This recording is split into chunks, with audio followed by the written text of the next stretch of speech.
उच्च कोटि के भिखारी आप लोगों ने देखे हैं? अगर नहीं देखे हैं तो इस वीडियो में आपको देखने को मिल जाएंगे। ये फोटो तो आप लोग देख ही रहे होंगे। इस फोटो में बहुत अच्छी जोड़ी लग रही है और ये जोड़ी इसलिए भी अच्छी लग रही है क्योंकि नई नई शादी हो रही है। आजकल मध्यम क्लास वर्ग के तो छोड़ दीजिए, बड़े बड़े अपर क्लास के भी रिश्ते 2 से 3 साल तक नहीं चल पा रहे हैं। आखिर हमारे भारत देश के युवा को हो क्या गया है? ऐसी हालात और ऐसी स्थिति क्यों बन रही है? इन्हीं तमाम चीज़ों पे बात करेंगे कि इनकम टैक्स डिपार्टमेंट के बड़े असिस्टेंट कमिश्नर का इस तरीके से हरकत और दहेज प्रथा को लेकर के इस तरीके का मामला, इनकी पत्नी ने जिस तरीके से आरोप लगाए, ये तमाम चीज़ों को समझाने की कोशिश करेंगे और समझने की भी कोशिश करेंगे कि महिला ने जो आरोप लगाए हैं वो सही है या फिर इनकम टैक्स डिपार्टमेंट के असिस्टेंट कमिश्नर हैं वो सही है। देखिए, दोनों पहलू को लेकर के चलना बहुत ज़रूरी होता है। ऐसा नहीं कि मैं लड़का हूं तो लड़का को सपोर्ट करूंगा या फिर कोई लड़की है तो लड़की को सपोर्ट करेगी। और एक तो सिंपैथी कार्ड है महिलाओं को लेकर के कि अगर वो थोड़ी सी दिक्कतें होती हैं उसको लेकर के वो सामने आ जाती हैं, अपना दुखड़ा रोना शुरू कर देती हैं। मैटर ये है कि आजकल रिश्ते बहुत कम दिन तक क्यों चल पाते हैं और इसमें सबसे बड़ी चीज़ है निगेटिविटी, नकारात्मकता। तो ये फोटो तो आप लोग देख रहे होंगे, ये फोटो देख करके तो आप लोग को बहुत अच्छी लग रही होगी, लेकिन वाकई में ऐसी ज़िंदगी क्यों नहीं चल पाती है? उस वक्त नए ज़िंदगी, नए चेहरे और 2022 में शादी, और अचानक 2 साल में ऐसा क्या हो जाता है कि महिला लड़के के ऊपर केस दर्ज कर देती है और ये कहना कि दहेज प्रताड़ना हुआ है। सबसे पहली बात तो ये कि शादी के 2 साल बाद महिला का ये आरोप लगाना कि मुझसे 1 करोड़ रुपए मांगे गए, फॉर्च्यूनर गाड़ी मांगी गई, और जो इनकम टैक्स डिपार्टमेंट के असिस्टेंट कमिश्नर हैं उनके माता पिता ने दहेज प्रताड़ना की, मेरे साथ बदतमीजी की, दहेज मांगने का दबाव बनाया और लड़के ने मेरे साथ मारपीट की। लड़के ने मारपीट की, दुर्व्यवहार किया, ये तो समझ में आता है, लेकिन सवाल ये उठता है अभी भी वही कि दहेज प्रताड़ना शादी के 2 साल बाद आखिर क्यों ये केस दर्ज किया गया? दहेज कब मांगा जाता है? जब शादी होती है। महिला का आरोप है कि असिस्टेंट कमिश्नर के परिवार ने महिला के ऊपर दबाव बनाए, उनसे दहेज मांगने की पूरी तरीके से कोशिश करी, उनके साथ मारपीट करी।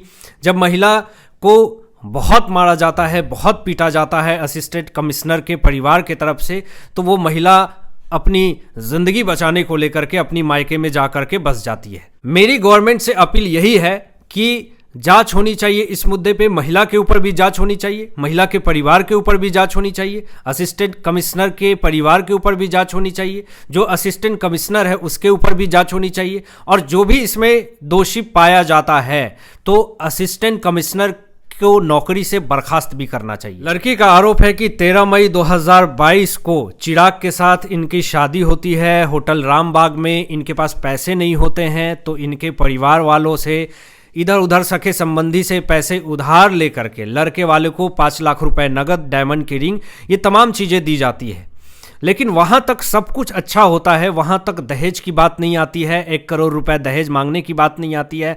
लेकिन सवाल ये उठता है कि जो महिला ने आरोप लगाया चिराग के ऊपर, असिस्टेंट कमिश्नर के ऊपर इनकम टैक्स डिपार्टमेंट के, लेकिन ये पद बहुत मुश्किल से मिलती है और मुश्किल से मिलना भी चाहिए क्योंकि पद की गरिमा है।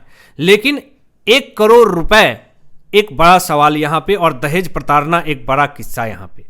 अगर ऐसी स्थिति होती है तो फिर नौकरी खतरे में आ सकती है, परिवार जेल में जा सकता है, और जो असिस्टेंट कमिश्नर है इनकम टैक्स डिपार्टमेंट का, उसकी भी बर्खास्तगी हो सकती है। तो कहानी शुरू होती है यहाँ से। जब मई 2022 में शादी होती है तो अक्टूबर 2022 को डिमांड आती है इनकम टैक्स डिपार्टमेंट के असिस्टेंट डायरेक्टर के परिवार वालों ने महिला से डिमांड करा कि मुझे 1 करोड़ रुपए और फॉर्च्यूनर गाड़ी चाहिए। तो मामला यहीं पे फंस जाता है कि शादी के 5 से 6 महीने बाद जब अनबन होने लगती है, पैसों को लेकर के खींचातानी शुरू होती है और महिला के साथ मारपीट किया जाता है, चिराग के परिवार वालों ने उनके साथ मारपीट किया, ये तमाम चीज़ें जब होने लगती है तो महिला अंदर से बहुत ज़्यादा सहमी और उदासीन होने लगती है। महिला अपने परिवार को बताती है कि मेरे साथ ऐसी ऐसी हालत है, ऐसी ऐसी स्थिति है, पापा मैं नहीं रह सकती हूँ यहाँ पे। लेकिन पापा ने कहा कि कुछ दिन तक रहो, सिचुएशन सही हो जाएगा। लेकिन उस महिला ने यह भी कहा इनकम टैक्स डिपार्टमेंट के असिस्टेंट कमिश्नर के परिवार वालों को और चिराग को भी कि मेरे पिताजी की इतनी हैसियत नहीं है, वो पैसे कहाँ से देंगे। लेकिन कुछ नहीं सुना गया। असिस्टेंट डायरेक्टर के परिवार वालों ने एक भी नहीं सुनी और उनको टॉर्चर किया, इतना टॉर्चर किया कि ये लड़की जो है वो डर जाती है, सहम जाती है कि मेरे साथ कुछ गलत ना हो जाए। ये फोटो आप देख सकते हैं। बाद में पूर्वा ने ये खुलासा किया कि मेरे पिता ने फॉर्च्यूनर गाड़ी दी है, यानी ये सब छुपाया गया। बाद में ये क्लियर हुआ कि पूर्वा के माता पिता ने फॉर्च्यूनर गाड़ी दी, करोड़ों रुपए की डिमांड फिर आने लगी, यानी लालच बढ़ने लगा। सरकार के पैसे से पल रहे हैं और फिर दहेज प्रताड़ना भी कर रहे हैं, दहेज से पैसे भी चाहिए, करोड़ों रुपए डिमांड भी कर रहे हैं। ऐसे हालात में कौन लड़की वाले के माता पिता इतना दे पाएंगे? तो यही सबसे बड़ा मामला था दोस्तों। लेकिन ये शर्म आनी चाहिए उच्च कोटि के भिखारी ये लोग कि इनको करोड़ों रुपए चाहिए फॉर्च्यूनर गाड़ी मिलने के बाद भी। तो सबसे बड़ा मामला ये है कि इस पर पूरी तरीके से गहन जांच होनी चाहिए। और ये एक ऐसा केस है दोस्तों, इससे करोड़ों लोगों को एक एग्जाम्पल सेट होगा। अगर इस केस में बड़ी कार्रवाई होती है, बड़ी सज़ा मिलती है, किसी भी तरफ से गलती हो सकती है, लड़की की तरफ से भी, लड़के की तरफ से भी। तो ये ओवरऑल सोशल मीडिया पे मैं नहीं क्लियर कर सकता, ये जांच का विषय है पूरी तरीके से। और जब इसमें जो भी आरोपी हो, चाहे चिराग हो या फिर पूर्वा हो, दोनों में से कोई हो, सख्त से सख्त सज़ा मिले। और अगर चिराग इसमें गलत है तो उसको तुरंत नौकरी से बर्खास्त किया जाए। आज के डेट में अपने आसपास बहुत सारे ऐसे एग्जाम्पल आप लोग देखते होंगे। आसपास में लोगों की शादियां होती हैं या फिर 2 साल 3 साल शादियां चलती है, तो उनकी शादियां या तो डिवोर्स तक पहुंच जाती है या फिर ऐसा झगड़ा, ऐसा लड़ाई होता है जिस कारण से वो रिश्ते ज़्यादा दिन चल नहीं पाते हैं। बहुत सारे ऐसे एग्जाम्पल आपने देखे होंगे पुराने ज़माने में कि हमारे दादाजी, हमारे दादी जी, हमारे परदादा जी, ये तमाम लोगों के रिश्ते जीवन के अंतिम क्षण तक भी साथ रहते थे। कुछ भी हो जाए एक दूसरे का साथ नहीं छोड़ना है।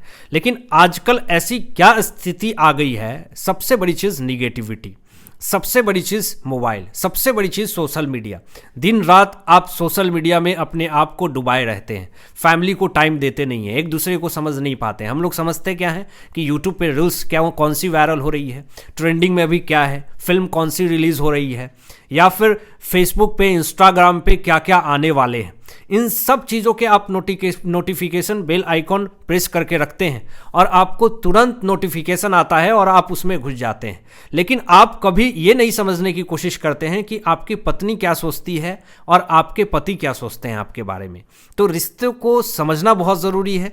एक दूसरे के रिश्ते में कमज़ोरपनी तभी आ रहा क्योंकि ज़्यादातर इंसान सोशल मीडिया की दुनिया में पूरी तरीके से संलिप्त हो गया है।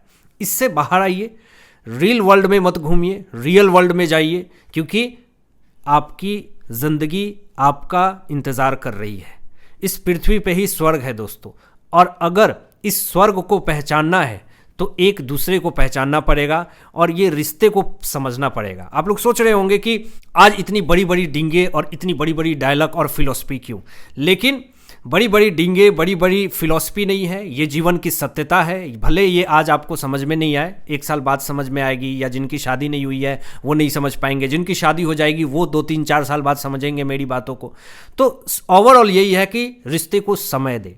अब ये हो सकता है एक पहलू की असिस्टेंट कमिश्नर जो इनकम टैक्स डिपार्टमेंट का चिराग है, वो अपने काम को लेकर के अदर स्टेट में रहता था, गुजरात में पोस्टिंग थी उसकी पत्नी पूर्वा हो सकता है कि वो अलग स्टेट में रहते होंगे, या फिर एक ही साथ रहते होंगे लेकिन अपने जॉब को ज़्यादा प्रायोरिटी देते होंगे असिस्टेंट कमिश्नर। तो दोनों एक दूसरे में बॉन्डिंग स्टेबल नहीं हो पा रही होगी, दोनों का बॉन्डिंग स्ट्रांग नहीं हो पा रहा होगा, जिस कारण से क्या हुआ कि रिश्ते ज़्यादा दिन नहीं चल पाए।